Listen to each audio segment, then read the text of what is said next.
How's it going, guys? Welcome back to Crafting Cars. So in our last Civic episode, I showed you guys how to properly mold steel fender flares into the body of your car. And at this point, we've got all 4 flares molded in and epoxy primed, so they're ready to go. I started sanding, as you can see. But to continue the job and make sure we get in all the cracks and crevices when we're sanding, got some stuff I gotta remove. So we'll remove the taillights, I wanna take the mirrors off the car, headlights, of course. Then we gotta hook up the battery. I gotta fix my window. This window's off track, and obviously I'm gonna want this rolled up when I spray the car. And then I haven't been able to peel all the vinyl wrap off the car yet too, because I have to retract the sunroof with the battery hooked up. So yeah, we'll get the rest of this black vinyl peeled off. And yeah, by the end of this video, I wanna have this whole thing prepped and primed and ready for paint. But yeah, let's get to work.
Alright, so at this point I got pretty much everything I need removed from the car, and I've started sanding a little bit more. For most of the large portions of the car, I just hit it with a 220 grit disc on DA sander.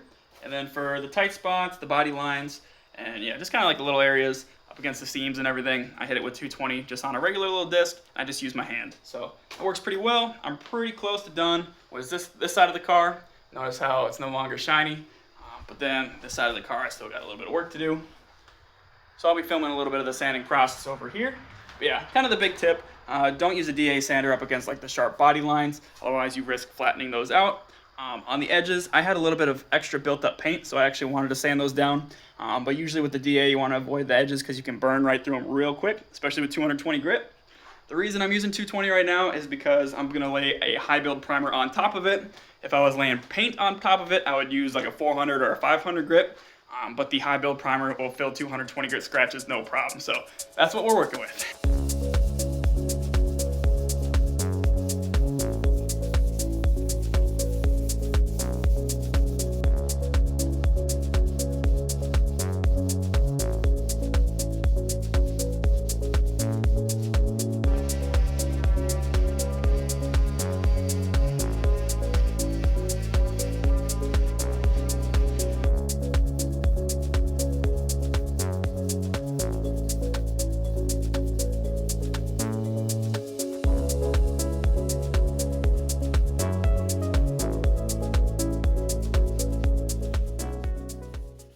Well guys, we're making pretty good progress. We are now finished sanding on the car, at least sanding before our primer. Now it's time to start cleaning up in here. So I already went ahead, wet down the floor, and now I'm starting to clean up the car.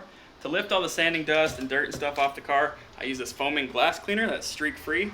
And then for our final prep, before laying any primer down, we'll use this prep all, wax and grease remover.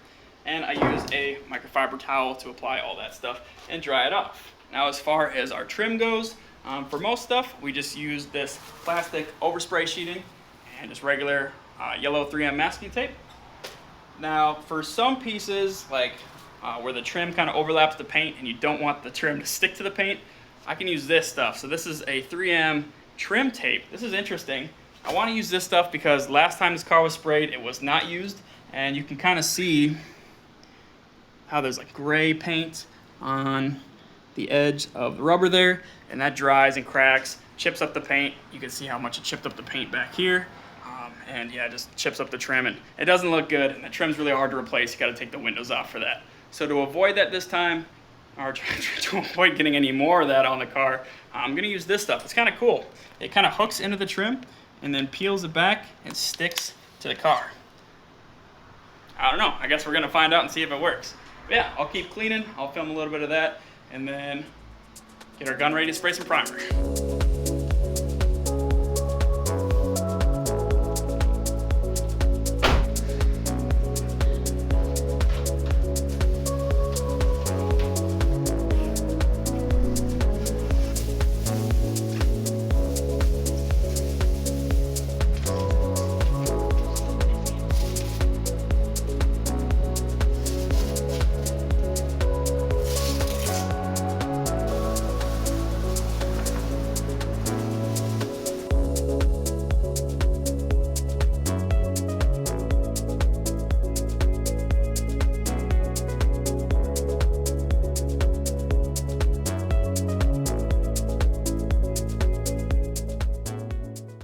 Well guys, I guess you could say it is prime time. I got the paint suit on, so there's no going back now.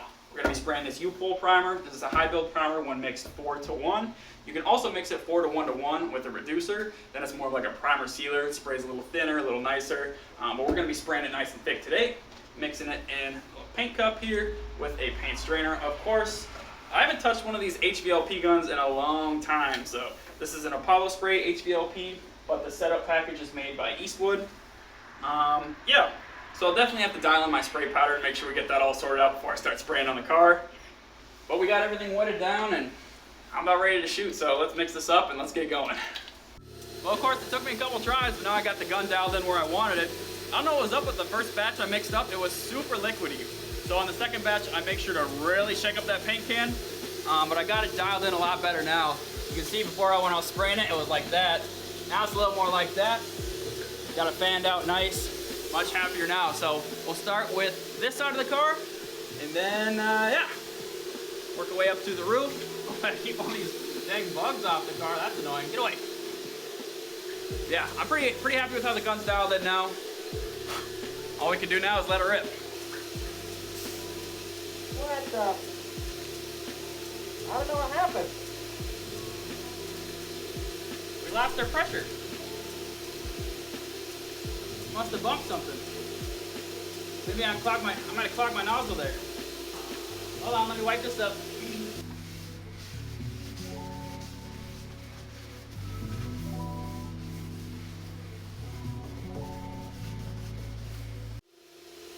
There we go.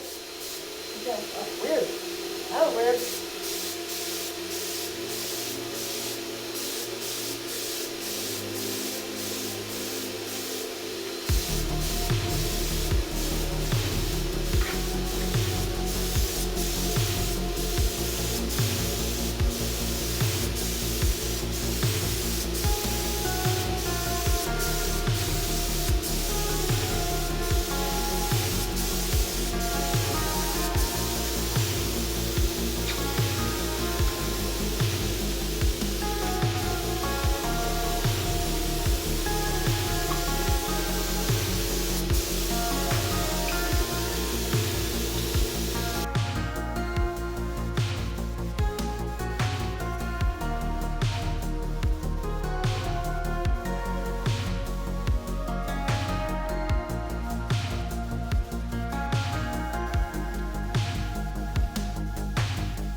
Man, it's cool seeing the Civic one color again. I was a little panicky laying it on. It has been a while. I got kind of nervous with the gun messing up and everything like that, but laid on pretty smooth. There was a couple spots where I had to pick some bugs off the wet primer, and then a couple spots where I might have missed some water drops, or maybe I splashed some water drops up on the paint, so I got to be careful of that.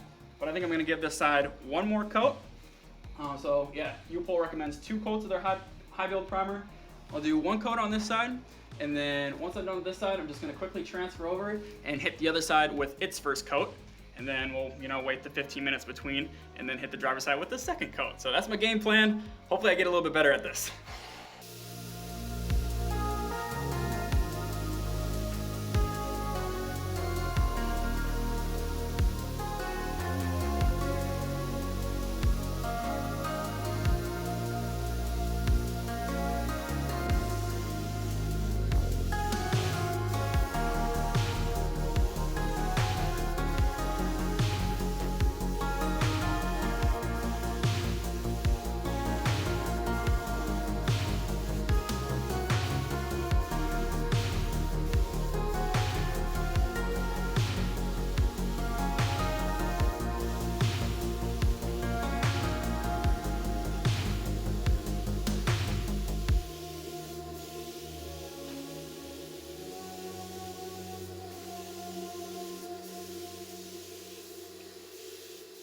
All right, guys, so to get you all caught up, after spraying at night, had to go straight into work. Came home, and me and Lauren got straight to work on these bumpers here. So we did the front and rear bumper, sanded them down, and I laid 1 coat of primer on them. Just a thin little coat, but that's all I'm gonna need. Those turned out real nice. And then the main event here, the car. So we ripped the masking tape and all the plastic off the car, and it is looking sweet. I'm loving it. So yeah, this is a good time to see if our bodywork looks like trash or if it looks decent, and it looks pretty decent. So looking around, of course, it ain't OEM quality or SEMA quality, but for just a little guy messing around in his garage, I could not be happier. Even like all our body lines, everything transitions super nice. I'm very, very, very happy with it. And the masking job went good, and the primer went good as well. So, of course, there's a little learning curve when using an HVLP gun. I used the Eastwood 5-stage electric turbine paint system. A little pricey at $1,500, but it saves you from needing to use a compressor, an air dryer. You get a very consistent spray with, you know, no risk of contamination, no risk of overheating or anything like that. This little buddy made my life pretty easy. Now, of course, spraying this Upol High Build Primer, it's a little bit tricky. Like I mentioned in the beginning of the video, I had to use a nozzle more than twice the size than the one that came with this. So of course, it's gonna lay on pretty dang thick, especially being in high build primer, but it's still not bad.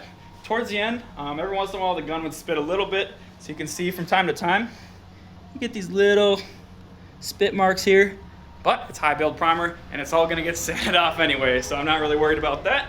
Just as long as I got a nice coating over everything to cover up any tiny scratches or any imperfections that I may have missed. So yeah, it's looking real good. I couldn't be happier with it.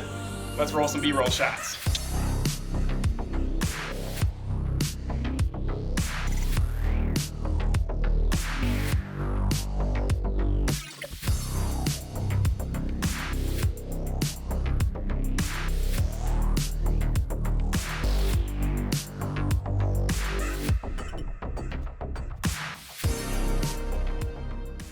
So I hope you guys enjoyed today's video. Don't forget to like, share, and subscribe. And I'll see you not next Tuesday, but the Tuesday after that for the painting video on this 1997 wide-body Honda Civic.